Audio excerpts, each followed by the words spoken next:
Кайырлуу күн баршаңызга. Бүгүн биз сиздермен бирге 10 минутта дайын болатын фунчоза салатын дайындайтын боламыз. Ол үшін бізге керек заттар: фунчозаға арналған лапша, қияр, қызанақ, тәтті бұрыш және аскөк. Осы бір пачканың жартысын ғана пайдаланамыз. Оның үстіне қайнаған суды құйып, қақпағын жауып, 7-10 минутқа қойып қоятын боламыз.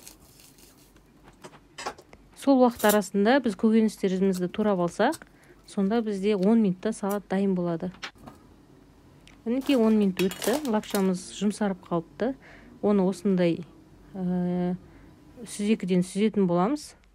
Толық су сарқылғаннан кейін ыдысымызға салып, қайшымен кесіп аламыз, жеуге ыңғайлы болу үшін.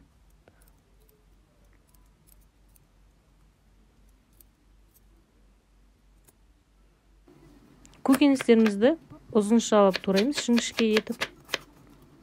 Негізгі рецепт бойынша сәбіз қосу керек болған, бірақ біз бүгін қызанақ қосып жасайтын боламыз. Маған бір қияр, бір қызанақ, жарты болгар бұрышы жеткілікті болды. Ал сіздер өз қалауларыңыз бойынша қоса бересіздер. Бұның негізгі ең дәмді ететін ингредиент ол дайын заправка, чим-чим деген. Соның сыртында да рецепт жазылып тұрады, бірақ соған қарап жасай берсеңіздер де болады.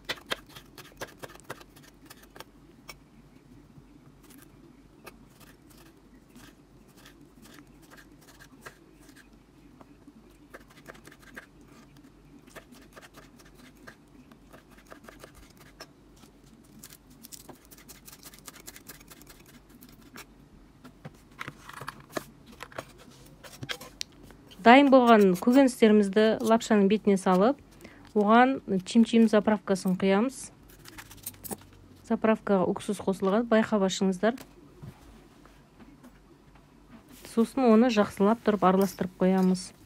1 сағатқа тоңазытқышқа қойып қойсаңыз, оның дәмі одан да жақсы бола түседі. Міне біздің салатымыз 10 минутта дайын болды. Иісі деген керемет, дәмі де керемет. Міндетті түрде үйде жасап көріңіздер. Сіздермен бірге болған Меруерт. Сау болыңыздар.